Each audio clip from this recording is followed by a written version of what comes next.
Adam from Birdwood Guitars again. Just with a quick little handy tip. I've had a couple of beginner builders contact me and say, how do you mount your piezos in your box lids? Well, that's a good question. I'm going to show you how I do it.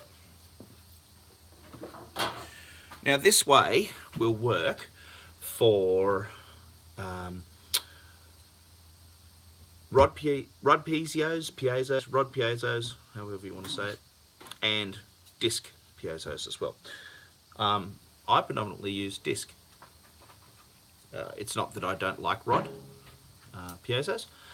I've used them before. I just prefer discs. That's as simple as that. It's not a big deal. Let me show you how I do it. Now, this is a little disc piezo. Little disc piezo, piezo, however you want to say it. Now, on the piezo, on the pickup, if you want to use that term, we've got two wires. We've got an earth wire, which connects to the metal, and we've got a little red wire, which is your live wire, and that connects to that little piece of ceramic that's on the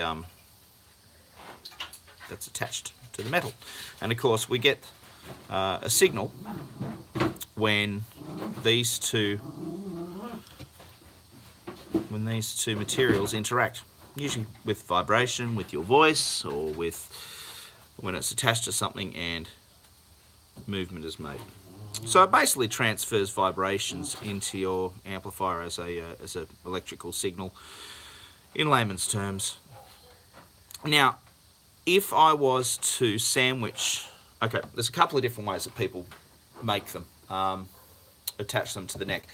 I'm not going to say that those people are wrong. It's not what I do. Now, the easiest way that people simply do it when you usually start out is you usually just stick the piezo to the box lid.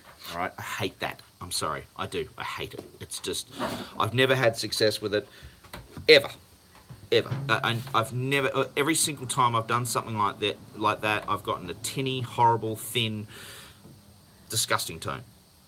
Some other people may not, but that's me. That's what I've discovered.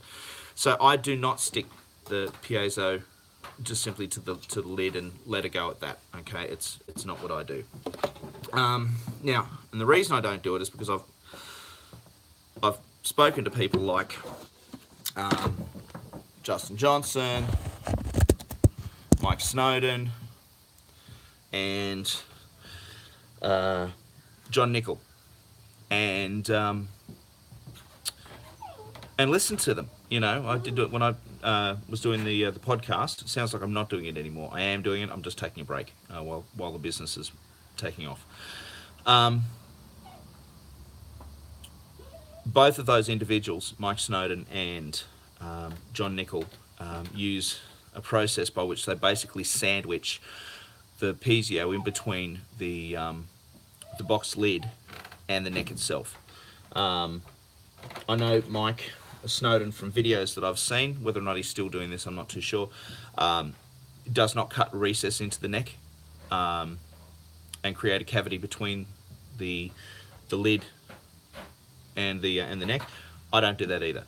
I prefer contact all the way through, and the reason for that is very simply that I figure most of the time when people are going to be playing, they'll usually be playing through an amplifier.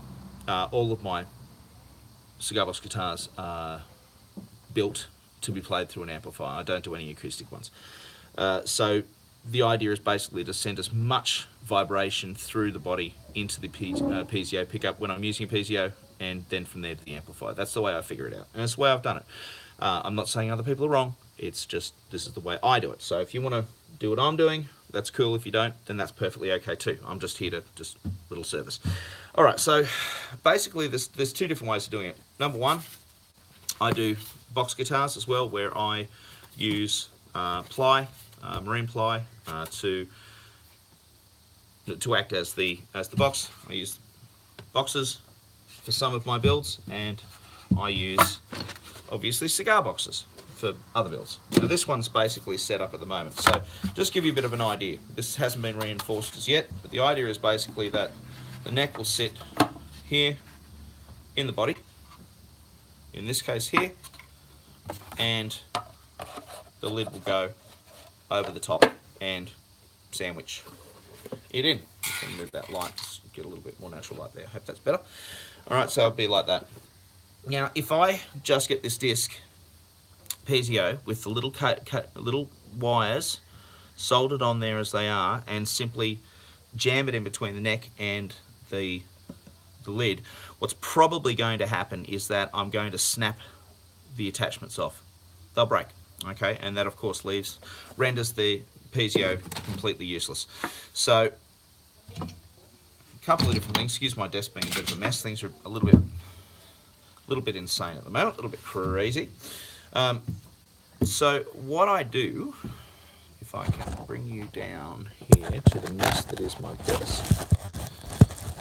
So I don't know if this is going to help. You will notice that just here I have cut a little channel. Let me just turn that around there for you. Alright, so you can see this little channel here. This is live TV, folks. Alright, now the reason I do that is so that I'm just going to clamp the neck into place for the moment so it doesn't move.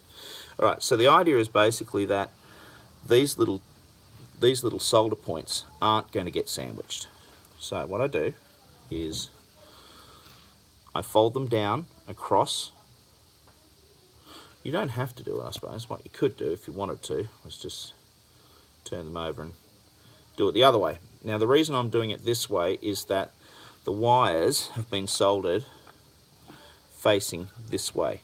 Okay, so I'm not pulling against the wires, I'm just keeping them there. Now if you look at that, if you can see it there against my black jumper, there is a bit of thickness there. You can just see it, just there.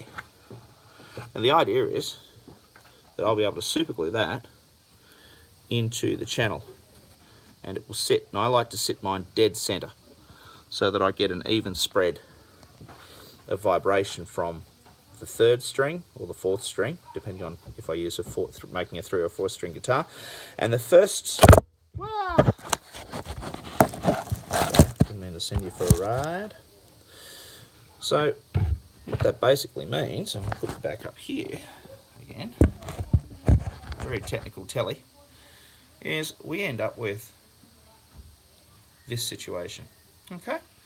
And that means now that, well, I might as well glue this in while I'm here. Find my super glue, because this is a production guitar for the customer. A little bit of super glue there. See if we can get any super glue in that one. Hey, there you go, a little bit of explosion there. I'll just put a little dab of super glue there. Pop that in. The wires aren't being damaged. The wires are not being squished.